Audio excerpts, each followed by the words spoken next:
You're on a journey through the Bible to experience the epic story of God and to learn your part to play in the unfolding drama. Prepare for your role as you learn your history, your enemy, and your king. Welcome to the Bible Brief. Join us today as we dive into the message of the prophets. In the midst of devastation and exile, the prophets speak of the only great hope, a coming king who will set the world right again. You're listening to the Bible Brief.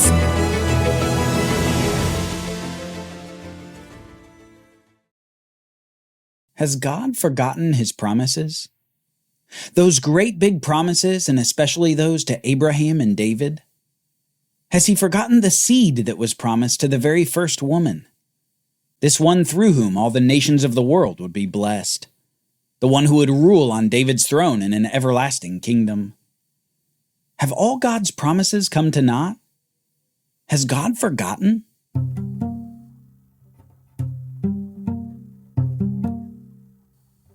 This was the question surely on the mind of many in Israel as they were forcibly taken out of the land. The nation that God had brought out of Egyptian slavery with amazing miracles of deliverance. That nation had been decimated and defeated. Instead of completely driving out the inhabitants of the land of Canaan, they've instead been driven out of the land themselves. Instead of defeating the nations, they've been defeated by the nations. It seems like all of God's promises have failed. And yet, lest we think that all of this has been outside of God's plan, we need to remember that it's somehow part of his plan. God is using all of these events, all this failure of his own chosen nation, to set a grand stage, to set up the context for the coming of one mentioned from the very beginning of the story, the seed of Eve, of Abraham, and of David. This man who will bless all the nations of the world, defeat his enemies, and rule over an everlasting kingdom. God hasn't forgotten his promises. They're simply being fulfilled in an unexpected way. God still has a future for the 12 tribes of Israel, because exile isn't the end. Instead, exile is a further means that God is using toward a more glorious end. An end with Israel's tribes reunited in the land of Canaan under the banner of the promised king. The future is bright, even if the present is bleak. Now, in the midst of the present judgment, God uses prophets to both explain his judgments upon the people Israel and express hope of the future to the people. God tells the people that they are being exiled because of their sins against God and their transgression of his law in the Sinai covenant. Yet through these prophets, he graciously shows them that the judgment is not forever. Despite exile, the people can look forward to better days, days even better than the past peak of the kingdom prosperity with David and Solomon. So as the nation travels to exile, we need to keep in mind the words of the prophets that form the bedrock of Israel's hope for tomorrow, a hope grounded in the very words of God. First, we'll hear their description of the coming king, and then we'll hear of the national future for Israel. So first, descriptions of the coming king. As we have focused on the seed of Eve, of Abraham, and of David, we've necessarily focused on the humanity of the coming king. The promised king is a human king. Despite this fact, however, the prophets won't have us miss that he's more than just a man. The prophet Isaiah says this, "The Lord himself will give you a sign. Behold, the virgin will be with child, and will give birth to a son, and will call him Emmanuel." Isaiah says that the coming one will be born of a virgin, and will be called Emmanuel, meaning God with us. Anticipating this king further, the prophet says, "For unto us a child is born, unto us a son is given, and the government will be on his shoulders. And he will be called Wonderful Counselor, Mighty God, Everlasting Father, Prince of Peace. Of the increase of his government and of peace there will be no end. He will reign on the throne of David and over his kingdom, to establish and sustain it with justice and righteousness from that time and forevermore." Here we see the prophet showing that the king who is coming will also be mighty God. So he won't only be human, but he'll also be God, the God-man. It's this God-man who will rule on David's throne in Jerusalem. Through Isaiah, we come to see something odd as well, something hard to fit with what we already know about the coming king so far. This king is also called the servant of the Lord, and he will suffer immensely. Later in his book, Isaiah says this about the God-man. He was pierced for our transgressions. He was crushed for our iniquities. The punishment that brought us peace was upon him, and by his wounds we are healed. And the Lord has laid upon him the iniquity of us all. He was oppressed and afflicted, yet he did not open his mouth. He was led like a lamb to the slaughter. The coming king is also a sacrificial lamb, a lamb of atonement that all people need to cover their sin. The coming king will somehow be killed, and yet he'll also come to rule. Isaiah says this next. After the anguish of his soul, he will see the light of life and be satisfied. By his knowledge, my righteous servant will justify many, and he will bear their iniquities. Somehow, this God-man will suffer for the sins or iniquities of the people, and he will die in the process. Yet he will also somehow see the light of life and be satisfied. How can one die for sins and yet see life and be satisfied? Well, the simple answer is resurrection. The God-man will be resurrected, enabling many to be accounted righteous through his suffering. The king will die, and the king will rule.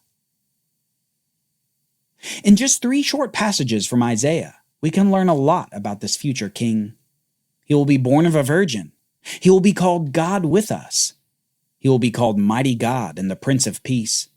He will govern his kingdom in peace and justice. And yet, he will be the servant of the Lord, who accomplishes righteousness through his own suffering. Now, maybe in our minds, we're starting to put together some of the context that God has been setting up in the Hebrew Bible so far. He's been giving descriptions of the coming one for the whole Bible, but he's set those descriptions in a particular context. Context that helps us answer questions like this. How can people be counted righteous who are not? Well, so far we know the answer to that question has to involve faith, the key to righteousness, and atonement to cover the sins of the people. Apparently, this coming king will accomplish the atonement and the righteousness. And without the context of the rest of the Hebrew Bible, we wouldn't have a frame of reference for atonement or righteousness being accounted because of one's faith. Another question might be, how can the coming king be God also? Well, through the story, we've had clues that God wants not to just be above his people, but also with his people. We know that God walked with Adam and Eve in the garden, and we know that he made his presence dwell in the tabernacle and in the temple. Is it a stretch to think that God could become man? Not if we're following the story. Another question is, how can we understand that the coming king will be resurrected? There's really only one viable biblical solution to someone dying and then ruling over an everlasting kingdom. And that solution is resurrection, which the Bible story helps us with too. It's significant that one of the most important prophets so far performs the first resurrection of the Bible, when Elijah raises the widow's son from the dead. This is just another example of a precedent set in the Hebrew Bible that's further exemplified in the coming king. These questions are just a taste of what's hinted at in the story so far. Context that demands resolution. Promises that demand fulfillment. Problems that must be solved. The story so far shows us that God doesn't show up as a human on the world stage with no resume. No, he comes having all the credibility of miraculous deliverance, the preview of ultimate atonement, the promises to Abraham and David, and a promised future for the world. The red carpet on which the coming king enters the world is the whole Hebrew Bible that testifies about his coming and his purposes in the world. The prophets, however, don't just speak of the coming king. They also speak about the future of Israel under the reign of the coming king. Isaiah says this about the coming servant of God. He says, "It is not enough for you to be my servant, to raise up the tribes of Jacob, and to restore the protected ones of Israel. I will also make you a light for the nations, to bring my salvation to the ends of the earth." Here we see that the servant of the Lord will not only save Israel, but also save the nations of the world. Salvation will not just be deliverance back to the land for the tribes of Israel. It will also be a salvation involving the whole world. We can begin to hear the echoes of the Abrahamic covenant here, where God will bless all the nations of the world through this coming king. Israel itself, though, has a specific future, and there are two prophecies that we should highlight. The first one is of monumental importance. God has a new covenant planned for Israel, a covenant in contrast to the law of the Sinai covenant. The prophet Jeremiah says this, "Behold, the days are coming, declares the Lord, when I will make a new covenant with the house of Israel and with the house of Judah. It will not be like the covenant I made with their fathers when I took them by the hand to lead them out of the land of Egypt. A covenant they broke, though I was a husband to them, declares the Lord. But this is the covenant I will make with the house of Israel after those days, declares the Lord. I will put my law in their minds and inscribe it on their hearts. And I will be their God, and they will be my people. No longer will each man teach his neighbor or his brother, saying, 'Know the Lord,' because they will all know me, from the least of them to the greatest, declares the Lord. For I will forgive their iniquities, and will remember their sins no more."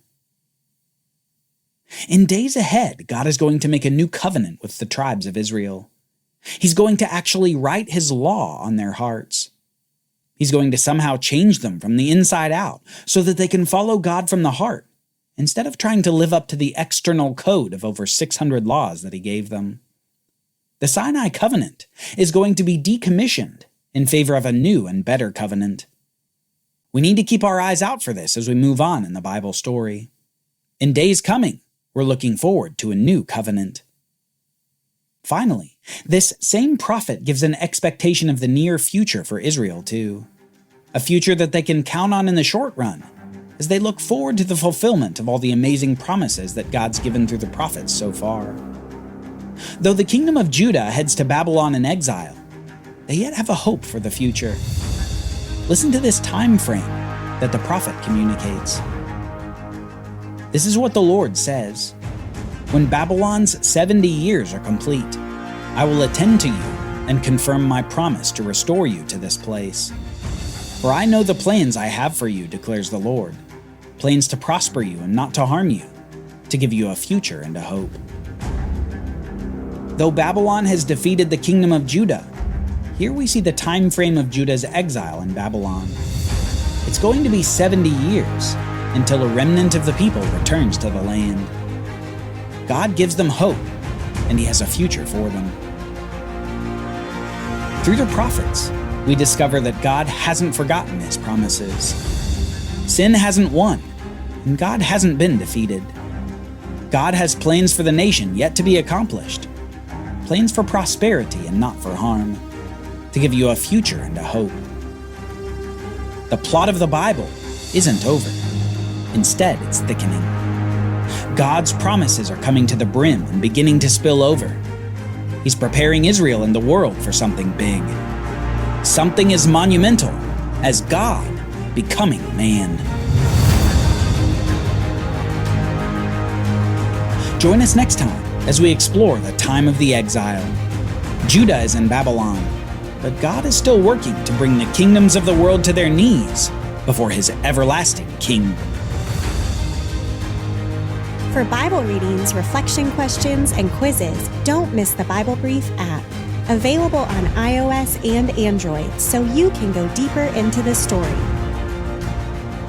The Bible Brief is a project of the Bible Literacy Foundation, a nonprofit dedicated to helping you learn the Bible.